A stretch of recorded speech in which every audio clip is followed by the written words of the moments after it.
ഈ ഗവൺമെൻറ് നിലനിന്നാലേ നമുക്ക് രക്ഷയുള്ളൂ. എല്ലാവരെയും സഹായിച്ചു. പെൻഷൻ 2000 ആയിട്ട് സന്തോഷമില്ലേ? അപ്പോൾ മറ്റേ കുശുംബന്മാർ പറയാണ് 2000 അല്ലേ ആക്കിയിട്ടുള്ളൂ എന്നും. UDF കേട്ടാൽ തോന്നും ഓരുള്ള സമയത്ത് 4000 ആയിരുന്നു, ഇപ്പം നമ്മൾ 2000 ആക്കിയതാണെന്ന്. ആണോ? 5 പൈസ വർദ്ധിപ്പിച്ചിട്ടാണ് പറഞ്ഞിരുന്നെങ്കിൽ നമുക്ക് അംഗീകരിക്കാം. 45 രൂപയിൽ കർഷക തൊഴിലാളി പെൻഷൻ തുടങ്ങുമ്പോൾ മുഖ്യമന്ത്രി EK നായനാർ, അന്ന് ധനകാര്യമന്ത്രി KM മാണി സാറായിരുന്നു, നമ്മുടെ കൂടെയായിരുന്നു. ഇപ്പോഴും അതെ, നമ്മൾ ഒരുമിച്ചാണ്. ആ കർഷക തൊഴിലാളി പെൻഷൻ മുതൽ വർദ്ധിപ്പിച്ച് ഇവിടെ 1200-ഉം 1600-ഉം 2000-ഉം ആക്കി വർദ്ധിപ്പിച്ചത് മുഴുവൻ ഇടതുപക്ഷ ഗവൺമെന്റിന്റെ കാലത്താണ്. ഒരു പൈസ പോലും UDF വർദ്ധിപ്പിച്ചിട്ടില്ല. ഇനിയിപ്പം ജോലിയില്ലാതെ വീട്ടിൽ ജോലി ചെയ്യുന്നുണ്ട്, വേറെ ശമ്പളമൊന്നും ഇല്ലാത്ത വീട്ടമ്മമാർക്ക് അല്ലേ, പറഞ്ഞില്ലേ സ്ത്രീ സുരക്ഷ, ഇത്രയേറെ സ്ത്രീ സുരക്ഷ തന്നിട്ടുള്ള ഗവൺമെന്റ് ഏതാ? സ്ത്രീകൾക്കും കുട്ടികൾക്കും ഒരു പ്രത്യേക വകുപ്പ് തന്നെ രൂപീകരിച്ചത് പിണറായി സർക്കാരിന്റെ കാലത്താണ്.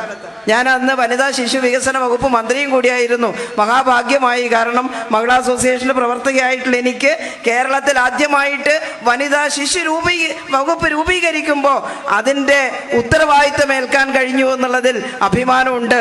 ആ വകുപ്പ് രൂപീകരിച്ചതിന് ശേഷം ഒരുപാട് കാര്യങ്ങൾ സ്ത്രീകൾക്ക് വേണ്ടി കൊണ്ടുവരാൻ സാധിച്ചിട്ടുണ്ട്. സ്ത്രീ സുരക്ഷയുടെ ഭാഗമായിട്ട് ഇപ്പോൾ അപേക്ഷ കൊടുക്കാൻ തുടങ്ങി. 18 ലക്ഷത്തോളം അപേക്ഷ വന്നു. 35 വയസ്സിനും 60 വയസ്സിനും ഇടയിലുള്ള സ്ത്രീകൾക്ക്, മറ്റ് പെൻഷൻ കിട്ടാത്തവർക്ക്, ഇപ്പോൾ തീരെ വരുമാനം കുറഞ്ഞവർക്കാണ്. അത് നമ്മൾ കൊടുത്തിക്കട്ടെ. എന്നിട്ട് ചിലർ പറയുന്നത് ഞങ്ങൾക്കും വരുമാനമൊന്നും ഇല്ല, നമുക്ക് നോക്കാം, LDF വരട്ടെ എന്ന്.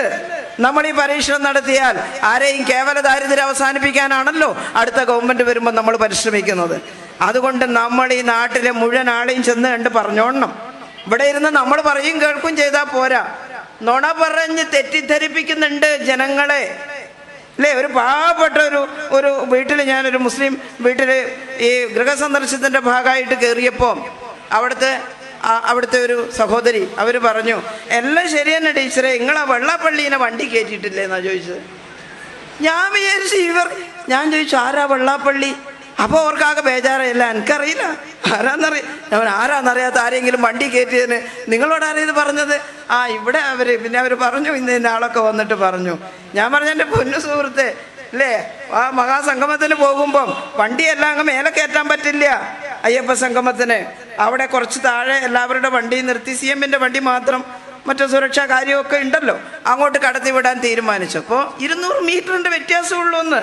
അങ്ങനെ പോകുമ്പോഴാണ് വെള്ളാപ്പള്ളി വണ്ടി നിർത്തിയിട്ട് ഇറങ്ങിയിട്ട് നടക്കുന്നു. നല്ല തടിയൊക്കെയുള്ള മനുഷ്യനാണ് എന്തായാലും.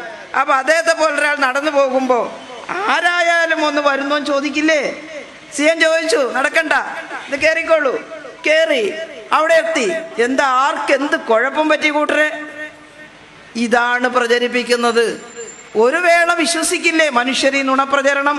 അപ്പം കണ്ണും കാതും തുറന്നിരിക്കണം. നുണപ്രചരണത്തെ നേരിടാൻ നമുക്ക് നമ്മുടെ നാക്കേ ഉള്ളൂ. വലിയ മാധ്യമങ്ങളൊന്നും നമ്മളെ സഹായിക്കില്ല. അപ്പോൾ എല്ലാ വീടുകളിലും ചെല്ലുക, ഇടതുപക്ഷം ചെയ്തത് മുഴുവൻ പറയുക, അവർക്ക് കിട്ടേണ്ടുന്ന എന്തെങ്കിലും ആനുകൂല്യങ്ങൾ നിഷേധിക്കപ്പെട്ടിട്ടുണ്ടെങ്കിൽ ക്ഷമയോടെ കേൾക്കുക, അത് ശ്രദ്ധയിൽപ്പെടുത്തുക. നമുക്ക് ജനങ്ങളുടെ കൂടെ നിൽക്കാം. ഇനിയും അല്ലേ, എല്ലാ വിഷമങ്ങളും തീർത്ത് കൂടുതൽ മെച്ചപ്പെട്ട ജീവിതാവസ്ഥയിലേക്ക് എത്തിച്ചേരാം. അതിനാണ് ഈ ജാഥ ജനങ്ങളുടെ ഇടയിലൂടെ സഞ്ചരിക്കുന്നത്.